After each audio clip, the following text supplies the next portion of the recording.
Divorce is tough, but your finances don't have to be. I'm David Cross, and I'm a certified divorce financial analyst practitioner. My job is to help you get a fair financial settlement in your divorce and to guide you to smarter money decisions. Find out how we can help you. U.S. Asset Management. It's your money and your future.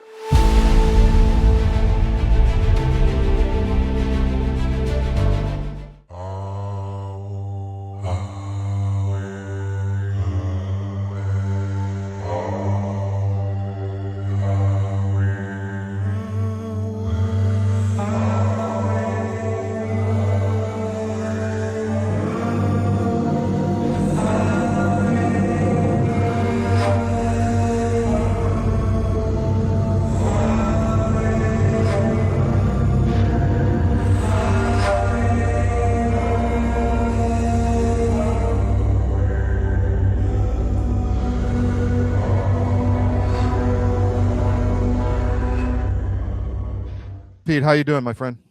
Good. How are you doing, Todd? Oh man, it's a fire hose, dude. I tell you what, it's pretty intense. Hope you're doing well, but I have a lot of stuff here, and I'm just going to let you direct me through it, and I'll jump in where I think I should. So Sure. Yeah, well, we want to update on Ukraine.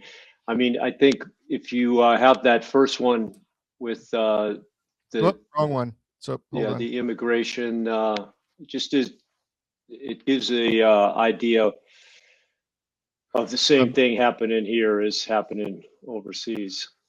Which was I have the first one you sent was Zelensky talks in Davos. Is that? Yeah, I just sent you this one. It's the one with Obama immigration Oh yeah, I have numbers that on one. it. Sure. Yep. Sorry, I didn't get it. 1 second. There we go. Yeah, so just a great post by Miss Flores here, and it basically, what it says everything. Barack Obama's ICE chief received an award for 920,000 removals. Donald Trump's ICE chief was called a Nazi. It's Tom Homan is the same person. He was Obama's ICE chief. He's Trump's ICE chief. In 2012, Obama deported 409,000 people. In 2025, Trump deported 290,000. What's the difference? It's what we've been talking about this whole time in Ukraine and Europe. It's the mass formation, propaganda, brainwashing. It's a psyop. And the hallmark of propaganda in a psyop is the same, no matter where it is or what the context. They have to eliminate ideas or erase history in order for the psyop or the propaganda to have any degree of credibility at all. And so the number one thing is erase history. And that's what you're seeing going on right now with Minneapolis. They're just erasing history. They're making it seem like this is an outrageous thing going on. ICE just enforcing the law that was made by Democratic and Republican congressmen, ratified by Democratic and Republican senators, and every president, in modern history. So, and if you go online, and it gets harder and harder to find Obama's speech in 2012. If you want to come to America, you better learn English. And once you learn English, you better be ready to wait in line because you're going to have to get in line and follow the process to become an American. He yells that into the camera. If Trump said the same thing, it would be, like heresy. Yeah, of course. So again, it's just, and you're seeing it. You're seeing the Minneapolis thing, the mainstream media and the propagandists, the political pundits on the left, trying to normalize the behavior of these people, these paid protesters who, there's no other way to call them than insurrectionists.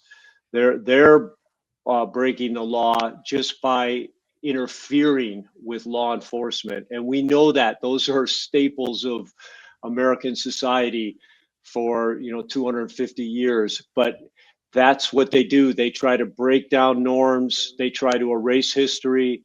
and make you this blank slate that they can carve and they can mold into any type of human being they want. And so I just think it's interesting to watch. You've heard people saying this is a color revolution. Of course, it's the same playbook that the left used to start the Ukraine war, to overthrow the duly elected president of Ukraine, Moldova, Romania, Georgia, all of these countries that they continue to still try to interfere with.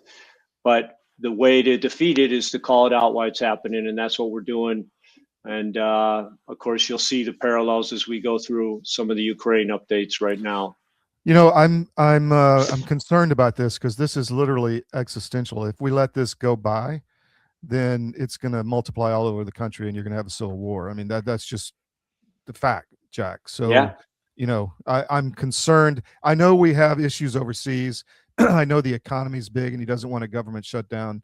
And you know, we got gold. And, you know, I'm going to have Ed Dowd on from Finance Technologies. He's out in Honolulu, big hedge fund guy, was with BlackRock. And he's like, look, we had a Six Sigma event all in 1 week with the dollar, with silver, gold, and the Japanese yen.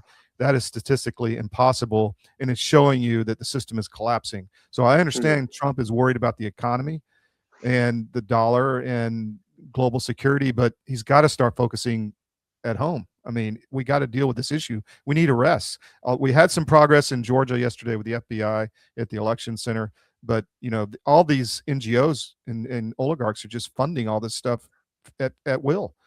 And how is that allowed to happen? I don't get it. Anyway, I'll get off my soapbox. But. No, it's not. It's a good recap, and you're absolutely right. And again, you're just watching them try to change norms. The guy who was shot had a loaded weapon at a rally. Now, just think about that. You have leftists coming on news and saying he has a right to bear arms, which is pretty funny to hear that come out of a leftist. But just consider this for a moment. Not a single person at the J6 protests had a gun on them. Yeah. Hundreds of thousands of voluntary, no one was paid to go to DC for that protest. Those were mostly mom and pops from the 500-mile radius around DC who went to be heard, that they thought there was something shady going on in that election, but not a single person had a gun. And they were looking for guns. All those undercover agents of all stripes were looking for guns, but not one gun was there. And yet this guy carries a gun, points it at an ICE agent, and then people are trying to turn him into a martyr and protest what happened. Folks, you carry a gun to something where law enforcement and interfere with law enforcement and pull that gun out in any way, shape, or form, deadly force is going to be used against you. So it's his behavior, and there was a history there of him kicking the taillights out of the truck. I mean, violent behavior, just like all these guys. And I agree with you. Whatever it takes, we need to be monitoring and roll up these networks. These are paid protesters. They're not real. There's nothing to protest here. If it weren't for the mainstream media fueling the flames, everyone would be going, why are we even bothering with these people? It's a joke, and it is a joke because there's no reason for them to be out. They're making the community better. And then you have the whole cover up the corruption, use the riots to cover up the corruption. And with that, I'll transition back to Ukraine because you'll see the unbelievable parallels between what's going on there and what's going on here. Yeah, and you know, I am wondering if this whole like citizen journalist thing is an op on our side or Trump's side to try to get all this investigatory information out without making it seem like it's coming from the government. There's just pattern recognition, right? You had the Signal chat, you had the guy Nick Holscher going into Somalia and finding all this stuff. I mean, Minnesota with Somali daycares. I mean, this is becoming repetitive, and maybe it's just because there's a lot of people who are doing the job the FBI is not doing. That could be a very possible answer as well. All right, ready to go. Okay. You want Do to you have bring the Financial Times thing that summed up I think that, yep, that Yep. was it. So just a good recap. The talks broke down in Davos. You remember Zelensky wasn't supposed to go, then couldn't contain himself. He went. He got a short meeting, but Trump. What I've seen, the pattern I've seen over the last few months is, he's definitely changed ever since the next guy we're going to have up left his administration. He's definitely not going to sit and allow Zelensky to, work away at the edges, try to get him to commit to something that Zelensky can turn into a soundbite. And that's really ended all this back and forth. Zelensky's actually gone a little bit quiet. He criticized the Europeans after Davos, but he's gone a little bit Hey, quiet. Pete, 1 second. I got to jump off for a second, so I'm going to let you keep talking. I'll be right back in 30 seconds, okay? Okay. All right. So, Zelensky, the main thing was he tried to convince Trump to take on additional obligations, specifically for the security arrangement. Zelensky wants European boots on the ground. He wants American commitments, which the irony of that is we've already told him no NATO. And when you say no NATO, that means no Article 5. That's the tripwire of being a member of NATO. If you're attacked, fellow NATO members will come to your aid. And that was taken off the table long time ago, but he's still trying to get some version of it that's not called being a member of NATO, but is called having the United States ready to come and help at a moment's notice. So that's the sticking point. That's what he's not going to budge on. He also, from what I was told by my sources, has not given an inch on the territories. He said that, he might be willing to discuss them, but there's no compromise on the territories. And, he's lost another 1,000 square kilometers just since the last offer was made.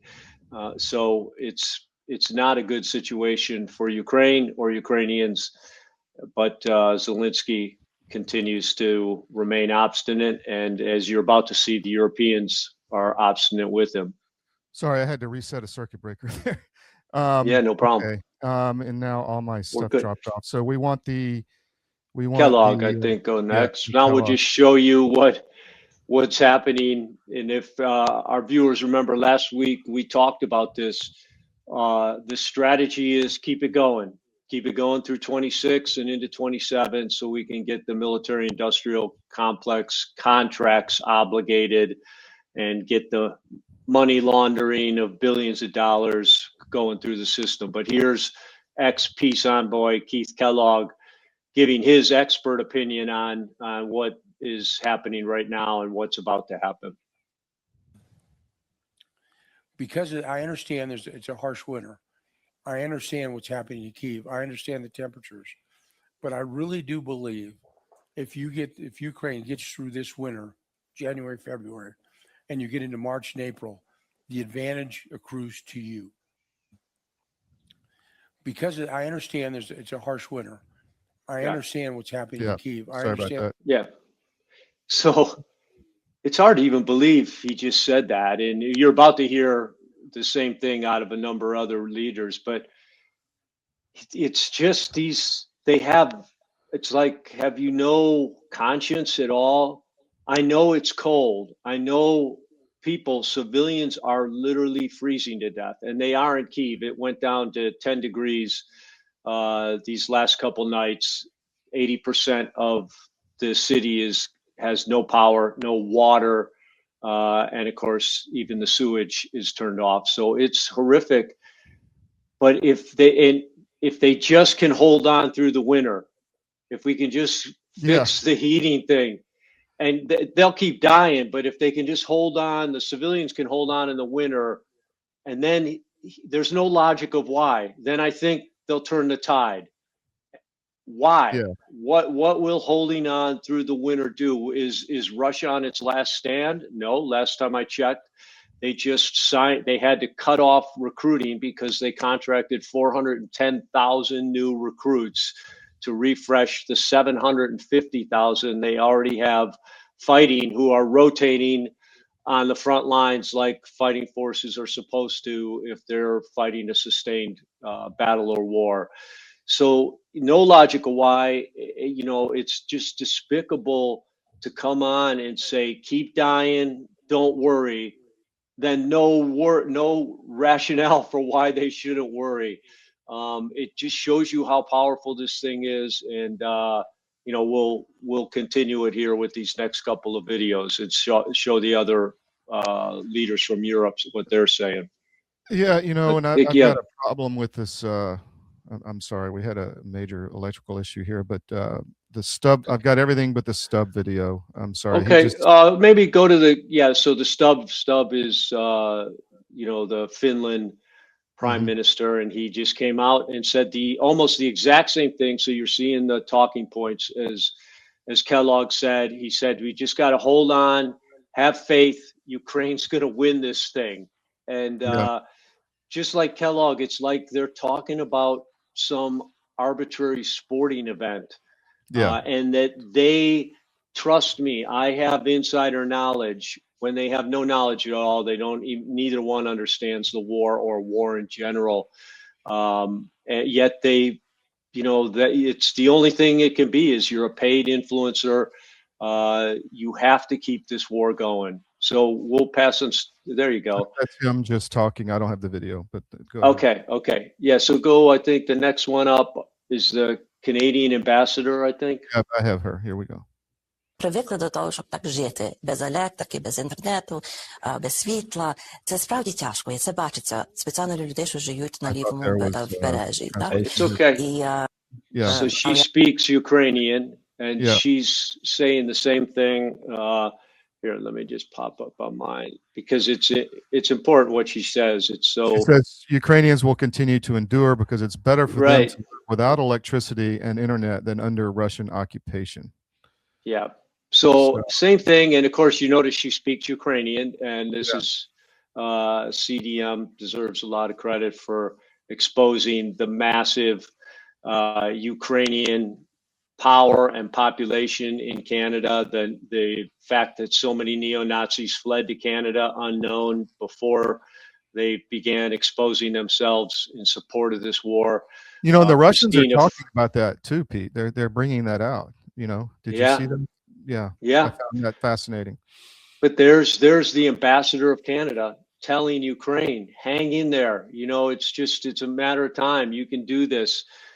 The cold isn't that bad. It'd be much worse to live under Russia control. You can't make it up. But again, they're trying to change the calculus. They're trying to change reality, erase history, and get people to believe something that they'd never believe, that common sense would never allow you to believe or take a position on. We had a source on this week from Kiev, and he's, talking about people don't understand how bad this is. You're in a 20-story building. You're on the 15th floor. You got 2 kids, no heat, no water. The pipes are burst. You can't use the bathroom. So you go down and try to use it, in the courtyard, and it's frozen. And there's, he's saying there's going to be dysentery. You literally have just human apocalypse going on right there, and it's going to go on for 2 more months at least. Yeah. It's just really, really, really bad. These people are. It's not just like hang in there, the help's coming. It's like we're going to die if you don't do something about this. Essentially, people are going to die, especially elderly, children, all of that. Well, and the horrific part is the human animal can hang on for unbelievable amounts of time as long as they have just a glimmer of hope that someone's searching for them. Yeah. But when you have your media, even this is all their Ukrainian media because it's all controlled by the Ukrainian government. This is all they play. So you have Keith Kellogg telling you, hang in there, just 2, 3 more, 4 more months, and everything will be fine. Yeah. Why will it be fine? Where the Kyiv is a hollowed out shell of its once proud self, and it's not going to have anyone in it. It's not really defended. There's no heavy defensive position. So it's a catastrophe. Like you said, it's a human catastrophe. And then you have the presidents of these EU countries, prime ministers, and the ambassador from Canada. Being cold isn't that bad. Just hang in there. It'd be worse if you were under, Russian control. And Yeah. it's sad. It's a humanitarian crisis, but it's all for power and all for greed. And it's really one of the most despicable examples of humanitarian crisis that we've ever seen in modern times, I think. So I have this one with Victor. This was Yeah, our initiated. hero. He always, he's the guy speaking the truth in Europe, and I just want to read what he says. I think we won't be able to reach an understanding. I'm a free man serving the Hungarian people. You, on the other hand, are a man in a desperate situation who, for the fourth year, can't or doesn't want to put an end to the war, despite the fact that the U.S. president is providing you with all possible assistance in this matter. And that is it. He's not trying to end the war. He's not, hear him. Not one of his many statements is, all I know is I have to find peace. And that's my mission. My people can't take this war anymore. That's not coming out of his mouth.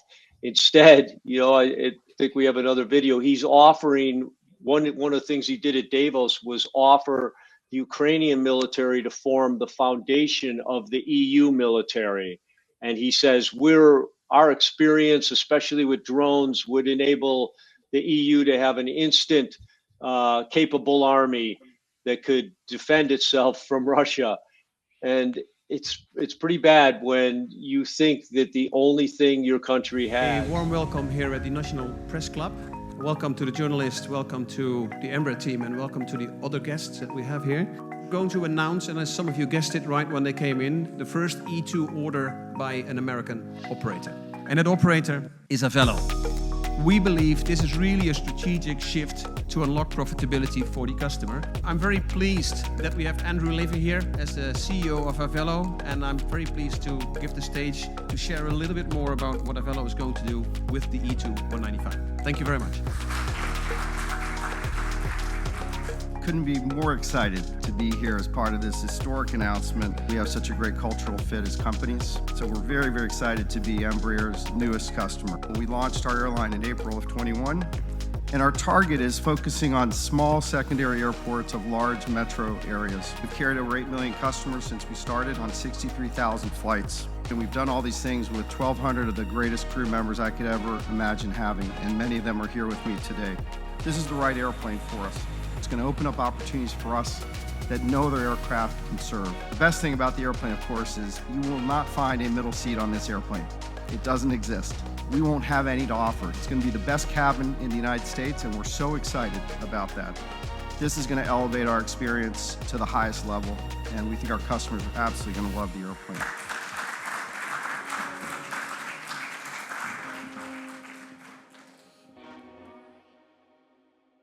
Your government doesn't care about you. That's why you need a medical emergency kit. It contains life-saving medications like ivermectin, Z-Pak, and antibiotics. Stock them before they block them. As it to export is its military and its military experience, and yet same thing. If you look at their military, it's in a sad state of affairs. Yes, they have experience, but experience only matters if you learn from it. Yeah, there he is. Yeah. Touting his army, touting, hey, here's what we can do for you. We can take this army that you bought, you paid for, you continue to buy and pay for, and repurpose it to be the European army. So Fascinating. Yeah, it is. All right. The next one we have is, well, we've got, I'll just tell you what we've got, some of the conscription videos and I've got Kamchatka, but also a couple more slides on Zelensky. This one is about him Yeah. arresting people.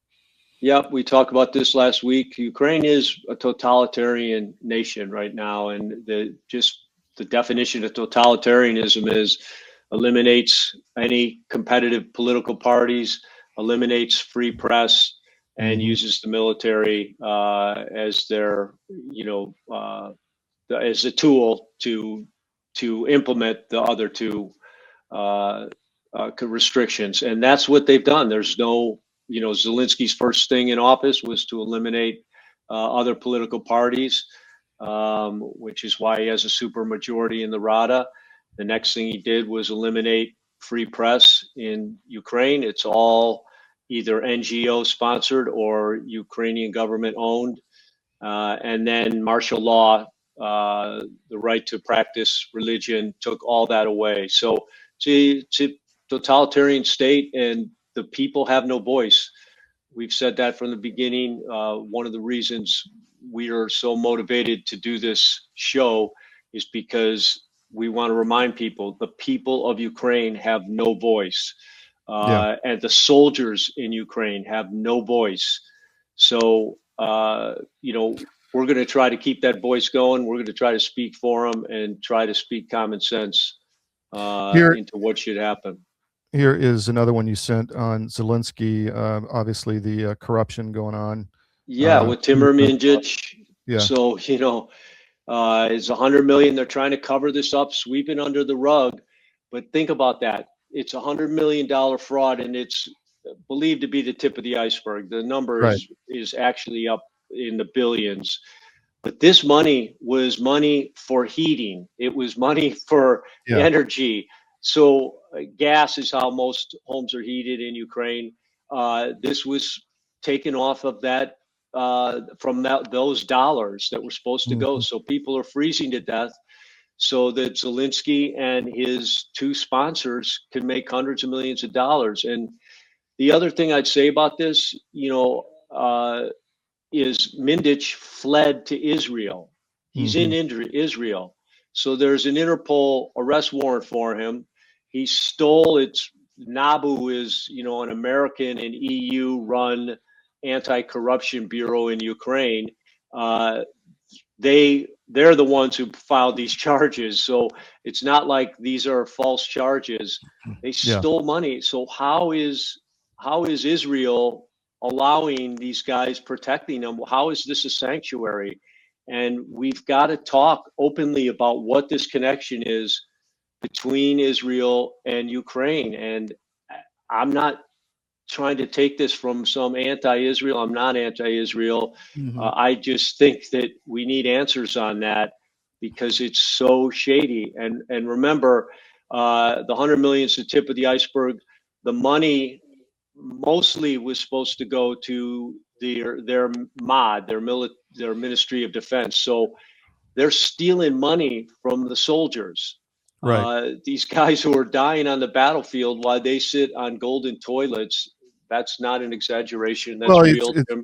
It's earthworks, it's fortifications, it's minefields, it's all that defensive stuff that just wasn't built. Money was taken and there was nothing there, or it was fake or something, So we need answers on that, and really Netanyahu should come out and should be forced to answer what's the connection between these two countries? Why is Zelensky? Why are all the biggest oligarchs have Israeli passports, including Zelensky, Timur Mindic, all these guys? So I don't get it, but we need to have answers because, Israel's an ally, and we've got to somehow separate these two spheres and understand how they are related. Here's another example of what you're talking about. This is a turban that was sold to Ukraine for military affairs, and then the Vietnamese call and say, hey, we need some work done on this turban because it was sold to Vietnam. And I only sent you one of these. There's like 5. So there were 3 from India. Companies in India, they're either getting the same thing. They're getting a spare, turbo fan for a Mirage jet, or and they're calling up and saying, hey, we don't get the instructions on this thing. And they're saying, what? How did you get it? We sent this to Ukraine for the Ukrainian military. So it's just proving again the massive slush fund corruption that's going on within the Ukrainian mod. They're getting equipment and selling it on the black market for pure untraceable cash. Yeah. And again, disgusting when you just put it in the context of these Ukrainian patriots dying on the battlefield needlessly, and under the false belief that their own chain of command cares about them. Yeah, it's just they don't give a damn about the people of Ukraine. That's become quite obvious. And now I knew it was coming. Big article yesterday. I don't have it in front of me.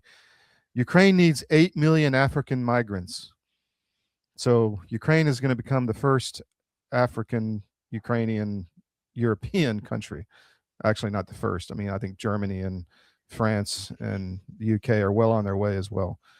But this is what's going on. It's demographic, it's genocide and then demographic replacement, obviously.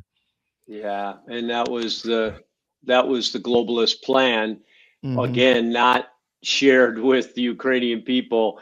If you remember the battle cry of the ultranationalists in the Maidan protests is Ukraine for Ukrainians, Ukraine for purebloods only, which is, they're showing their ethnic hatred for Russians, but also for anyone else. Don't kid yourself on the pure blood thing. It's a delusion of all extremists over time, and they have it in spades. And I can't imagine how they'll react when that starts happening. The neo-Nazis. Well, they're going to be angry at us because we lied to them, or the Biden administration lied to them, not the American people. That's going to be the problem because they're going to hate us. They probably already do. If I was Ukrainian, I'd hate us. Yeah, well, the EU, and I agree. And that's why, I've been saying from the beginning, President Trump needs to, every time he talks about this, talk about how it started. And it started with the Obama administration. Joe Biden as the vice president. He had one job as vice president. It was Ukraine. They used to laugh at that. They see he doesn't do anything. He has one job. It's listed as Ukraine. That's what he did. And from 13 through 14 in the overthrow, all the way through to 16, the war could never have happened. They could have never gotten away with it, except the mainstream global media was 100% in cahoots with the Obama administration and covering it up, actively covering it up, not reporting the truth, the slaughter of ethnic Russians in eastern Ukraine, ignoring their calls to the UN.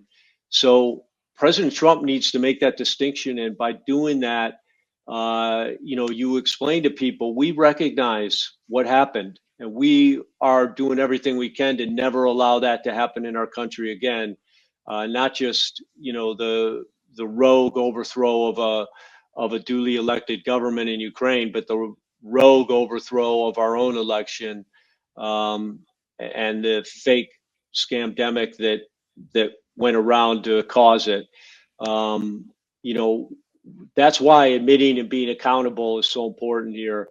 But it's a distinction that always needs to be said. The U.S. did not overthrow the Ukrainian government. The Obama administration and the globalists from the EU overthrew it. All right, so I've got the Kamchatka video and then a couple mobilization videos. So let's just show the mobilizations first. We'll end with. All right, this is short, but it's a shooting. It shows the detainees being shot back at those trying to kidnap them for being sent to the front. So here we go.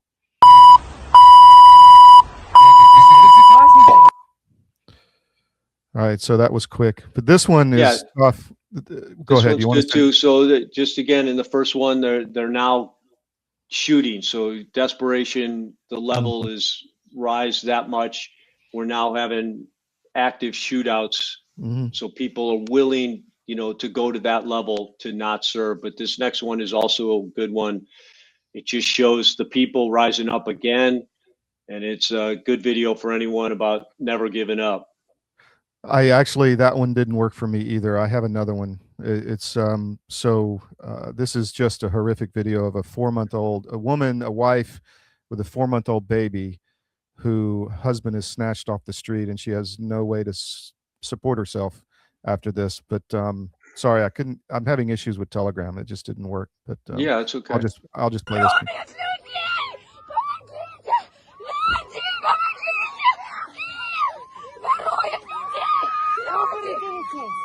Попробуйте меня забрать! Вы что делаете? Что вы делаете? Люди, нет! Приехали, что вы делаете? Помогите, что помогите! Ты понял? Тебя порежут, ты понял? Питер! Питер! Старый Питер! Пидорасы, блядь! Режут людей! Режут людей!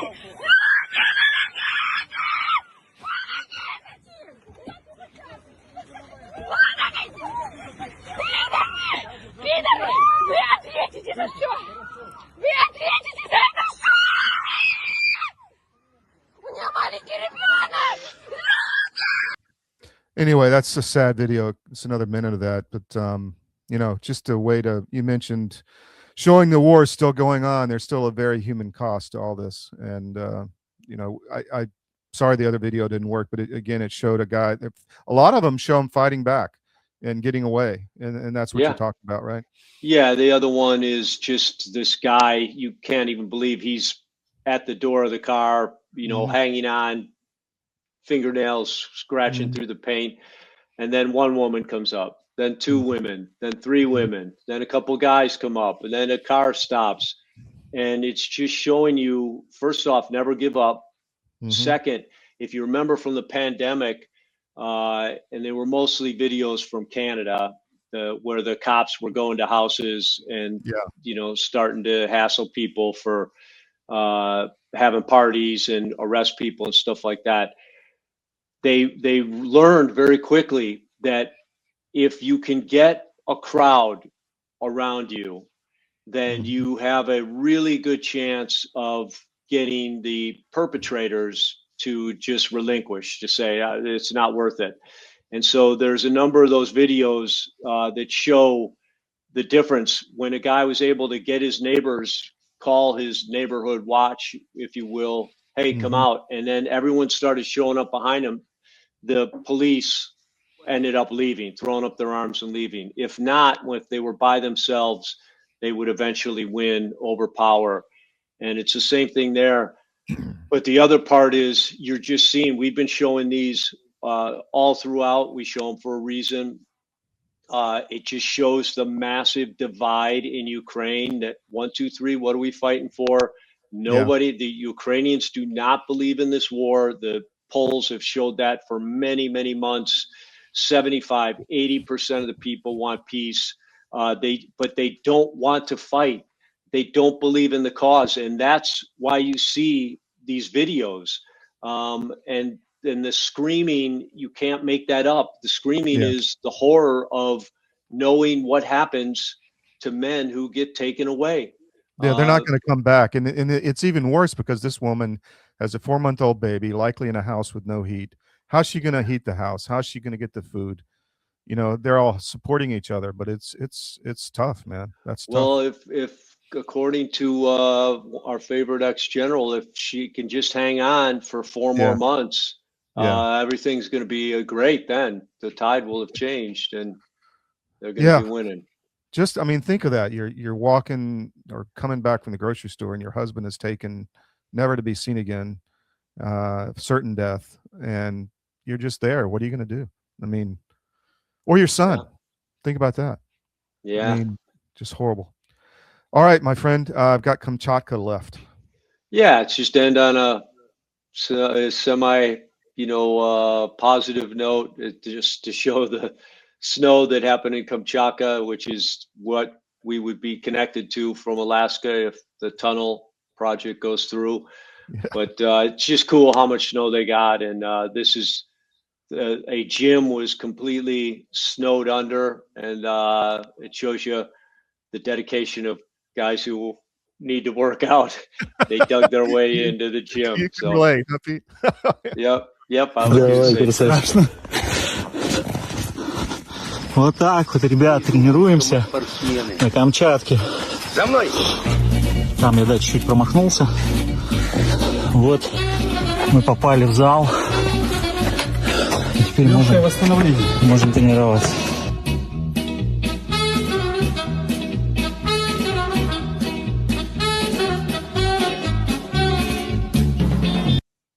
Everyone loves a snow fort, man. Totally.